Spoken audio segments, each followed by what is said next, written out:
Some people still think the Earth is flat. Personally, I think it's the shape of Let's Blending.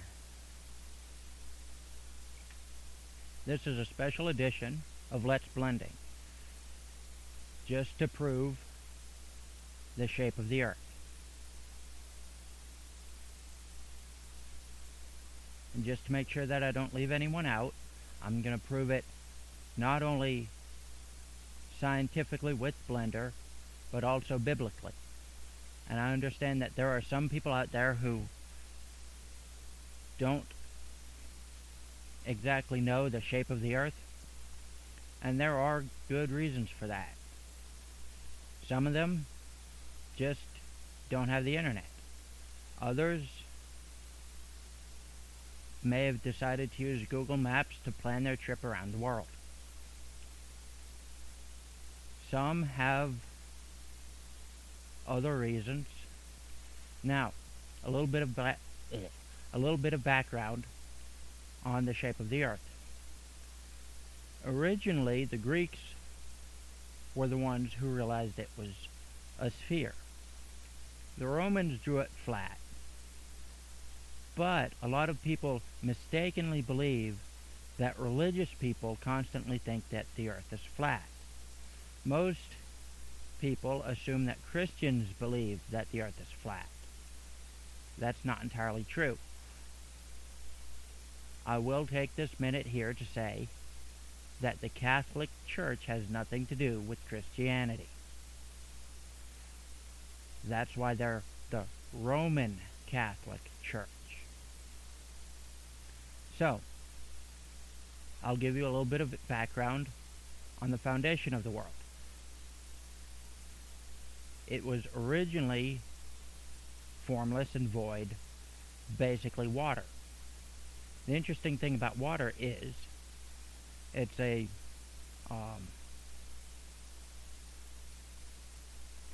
polar molecule, meaning that it has both positive and negative poles. Basically, that means that other polar molecules will dissolve in it, and non-polar molecules will not. The interesting thing about water is, if it's dripping, falling, or in space, it always assumes a shape, a specific shape, usually circular or globular.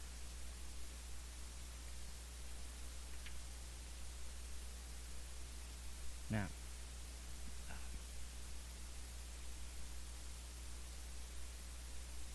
open something up on my other computer here. So basically, when water's just hanging around in midair, it's a sphere, or a droplet, or a drop.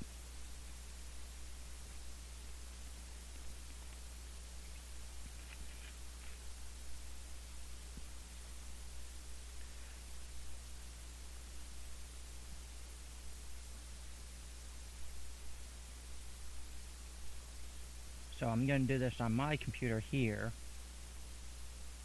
You guys can look it up yourselves elsewhere.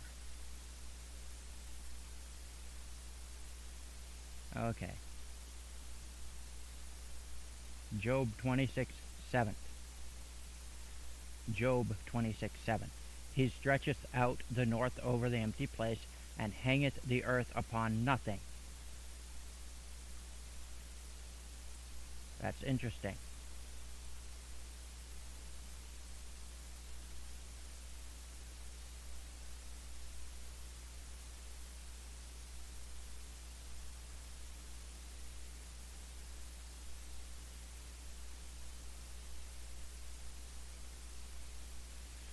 Anyway, let's continue. He bindeth up the waters in his thick clouds, and the cloud is not rent under them. And I'm reading from the King James Version. He holdeth back the face of his throne, and spreadeth his cloud upon it. He has compassed the waters with bounds until the day and night come to an end. Compass is usually for a circle. So we already know that it's circular. Another thing, in Isaiah chapter 40,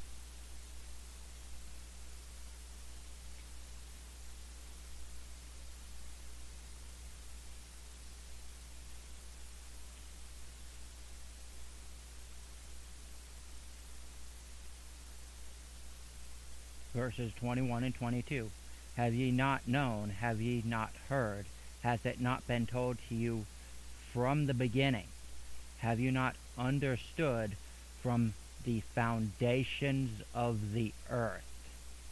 It is he that sitteth upon the circle of the earth, and the inhabitants thereof are as grasshoppers, that stretcheth out the heavens as a curtain, and spreadeth them out as a tent to dwell in.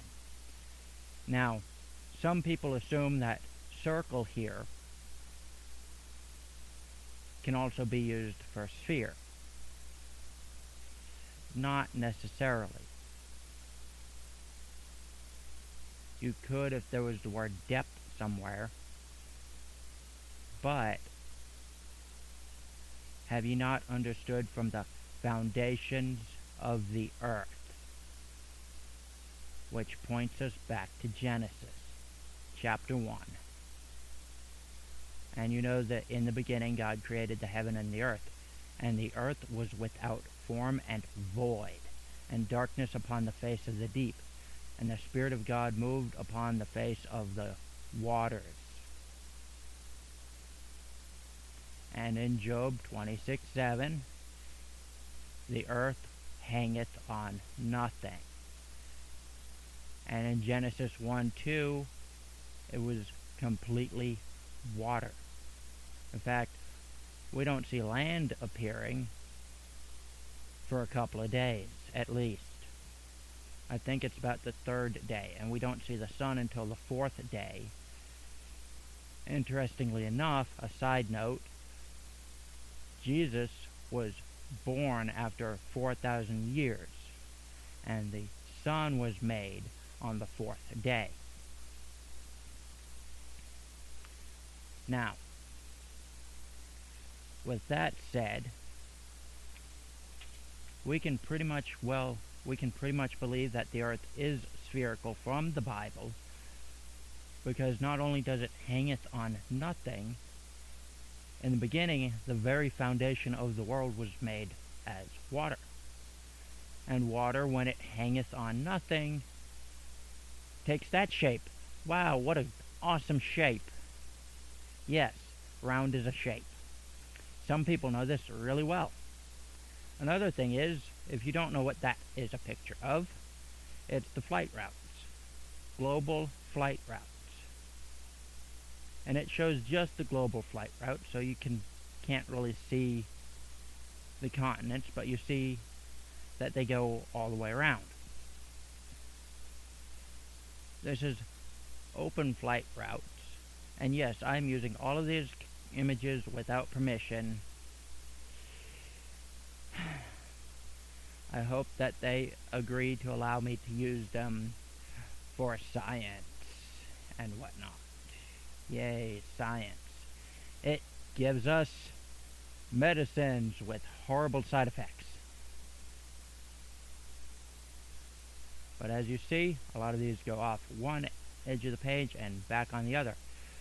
The reason why you don't want to use Google Maps or a lot of fly-by-night websites to figure out your travel routes on an airplane is that they may not be programmed to deal with a spherical world.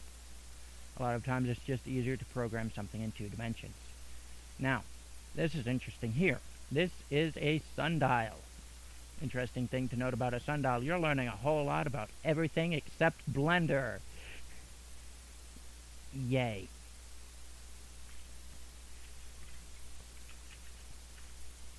Is that a sundial was originally created with the round earth in mind, not a flat earth. People will say, well, a sundial won't work on a round earth. Interestingly enough to note, the sundial I'm currently going to use, not only is it based on this one, which should work on both north and south hemispheres, but it is improperly set up.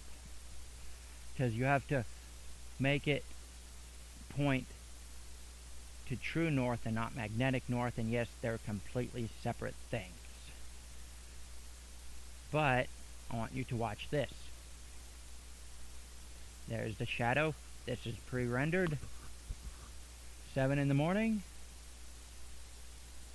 10, 11, 12, 3, 4, 5, 6, 7. Yep. The reason why they're all a bit off is because they're not pointed to true north. Also, the one on the bottom is on the equator. This planet does have a perfect Earth slant, or as close as I could get it to Blender, in Blender. I have lost the page. Help, I've lost the page. And it's not even on this one, but it's like 23.28 or something. I can't really remember.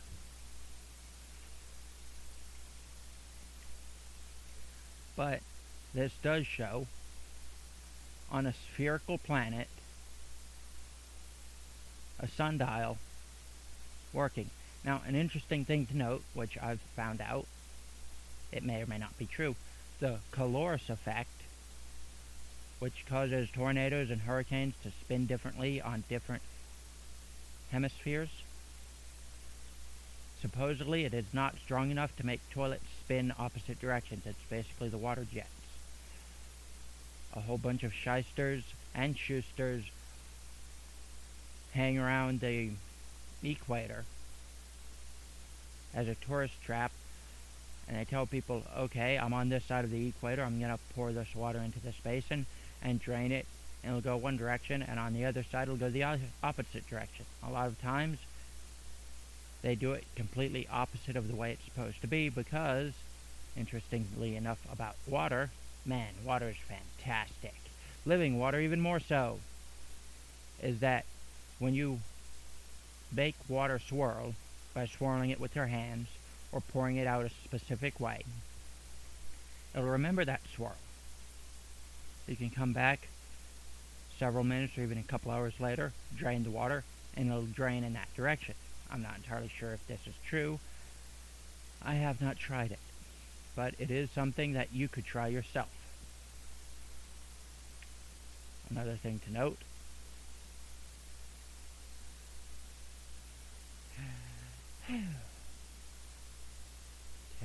world test, is that I created planet Earth. Okay, not exactly, but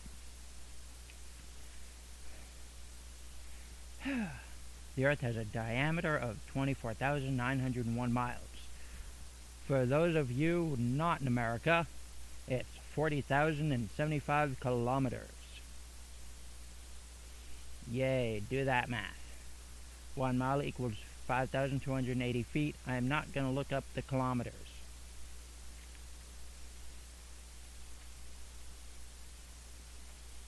Basically, what I did was I used that 24,901 miles and divided it to get the circumference. Now, normally to get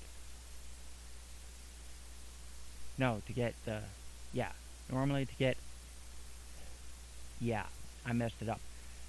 I divided the circumference of 24,901 miles to get the diameter. You can tell I haven't been in college for a while. And for those of you wondering, there are 3 different ways to do this. You can do 7 divided by 22 to get the equation. You can do a division of 3, as it is biblically known, and you can do a division of 3.14, as it is commonly known. Basically, there's very little sway one way or the other, so I just divided by 3 because it seemed like a good compromise. that is big. And I put stuff on my planet. Okay.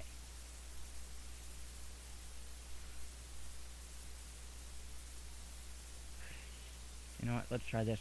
I have here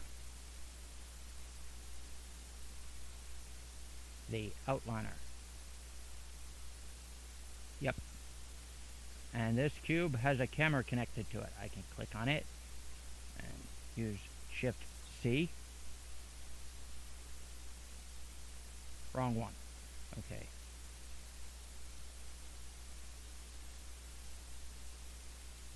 No, I think Shift C was the correct one. To center everything. I don't think it quite worked. And I have here a guy with a camera. We hit 0. We press play.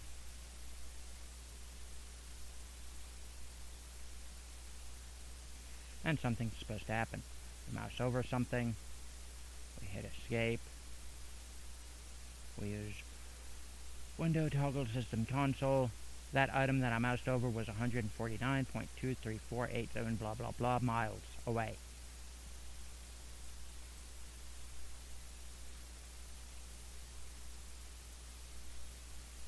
Now then, text editor.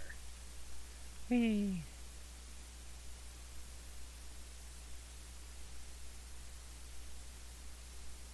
Let's zoom in. Okay. Distco. The distance coordinates BS. Okay. Get distance to object, multiply distance by 3.28, divide by 5280, and print. I'm using imperial. If you don't know, and go to this. Scene editor. Units, none, metric, imperial. Those of you not from America might choose metric, but imperial does everything in feet, miles, and furlongs. For it's a long, long way. Okay. Basically, the blender units are roughly 3.28 feet. Or 6.56 feet for 2 blender units, blah blah blah. I multiply the blender units by 3.28 and divide by 5,280 and print it. And this just puts it into the global dictionary. So we use def get distance controller, we pass it to controller. You guys have seen this, you know how this works. I'm not going to go over everything all over again. This pretty much puts it into the global dictionary, gets the owner. This gets my any over sensor, which is a mouse over any sensor, if that wasn't very clear. If it's positive, we get the hit position, we get the distance to our collision, which doesn't take into account the curve. I also don't have the light refraction, so that doesn't do anything. Final distance equals distance times 3.28 divided by 5280 to get miles. We add it to logic.global distance. No, logic.global distance for final distance, and we print it. Just because this gen towers is irrelevant. I was going to generate towers on each vertex of my planet. You can probably figure out why that failed with a sphere. That's, how big is this? 509,081 vertices for the scene. Yeah, it failed.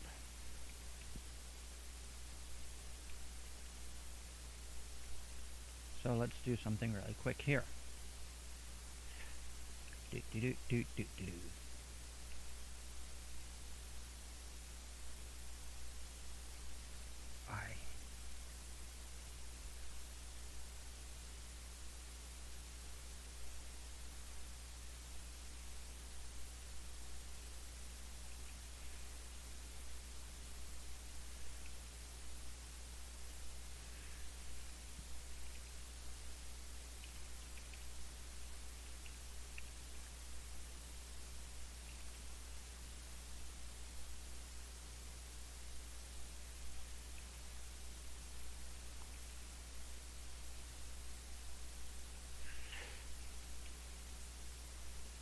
can probably figure out what I'm going to do.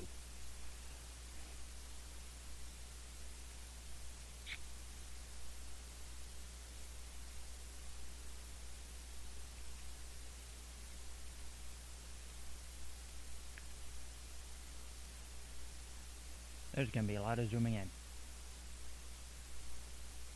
Oh, wait. Sphere. Shift C.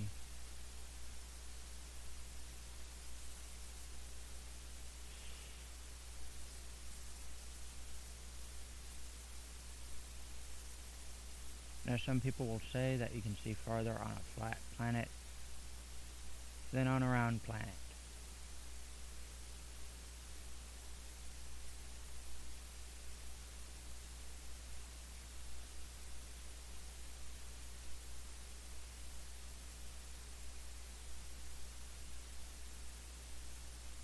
I intend to prove them wrong. Anyway, let's see.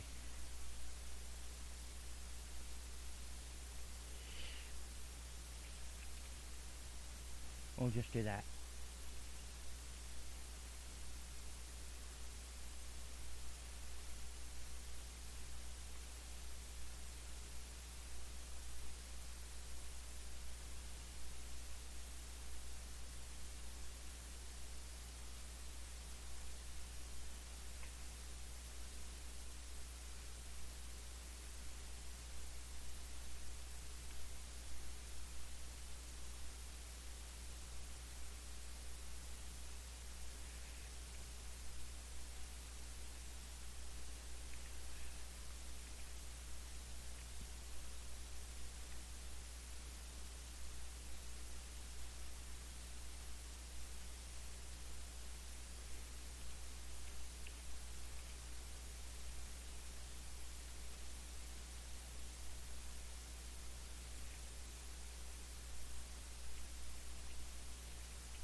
Let's select this camera. Select the camera. Orthographic. Perspective. Yeah, orthographic.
strange.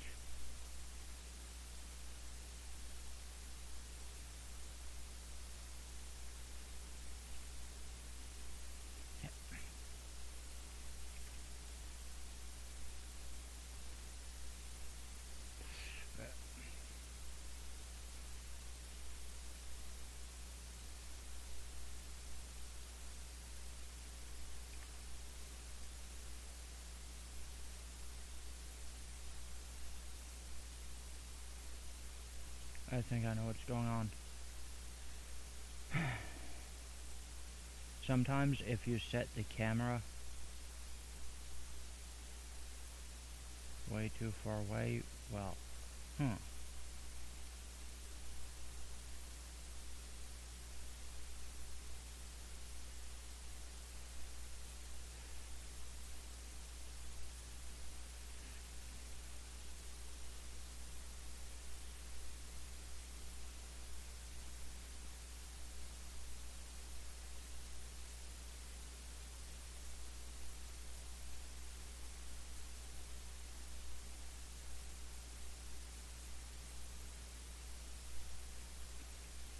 the camera does tend to have problems with very far distances in the game engine.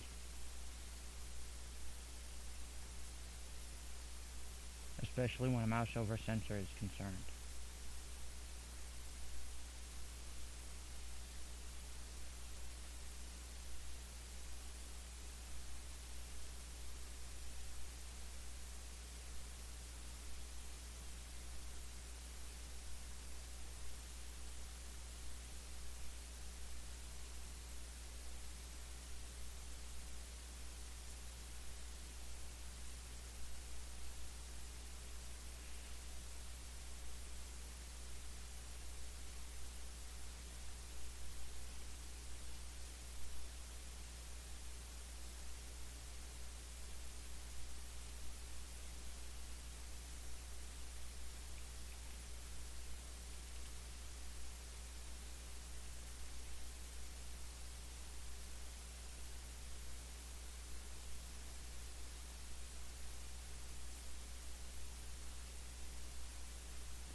problem with working with an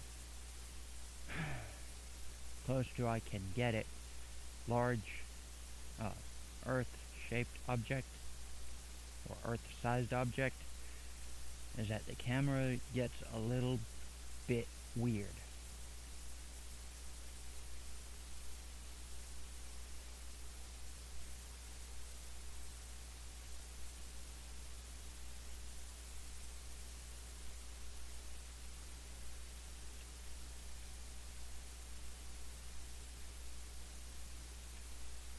And so do the physics.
And I don't know why it stopped working, but I know it was working.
I'm pretty much going to give up on trying to get this to work.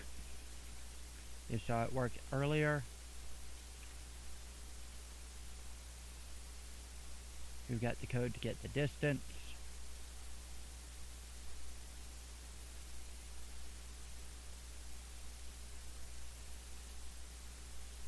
Right there.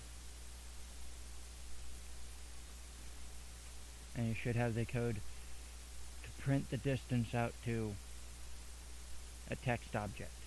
But this on ground level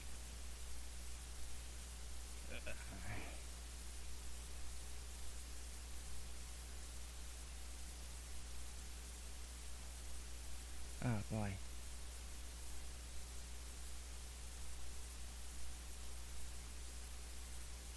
You can see objects over 100 miles away.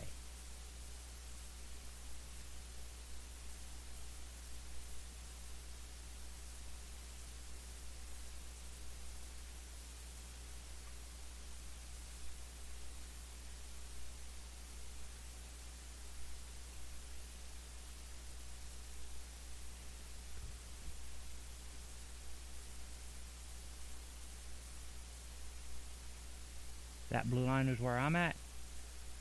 That object there I can see from ground level.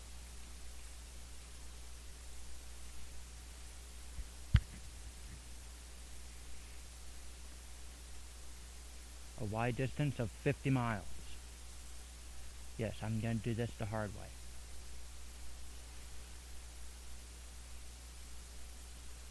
This one is 150 miles away.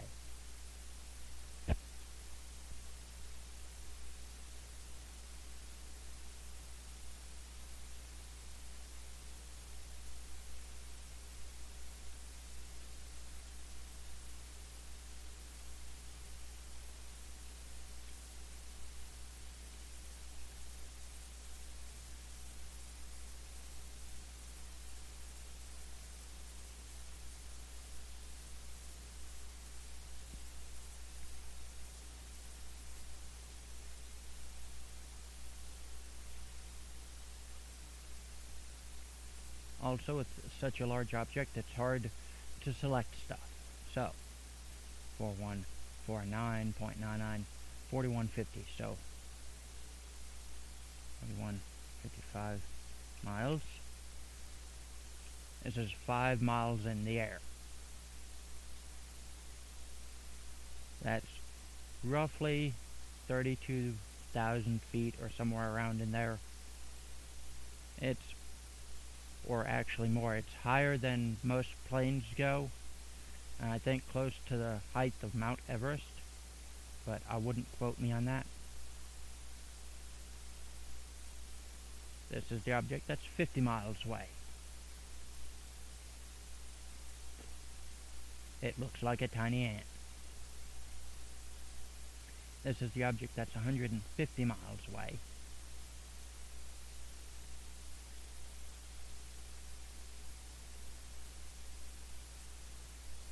That's the sphere. It's kind of hard to select that last object. That one's a whopping 350 miles away. It's 5 miles in height. So it's roughly the size of Mount Everest. So if you were on top of Mount Everest on a very clear day, you could see Mount Everest you could see another Mount Everest even if it was 350 miles away, or a similarly tall mountain.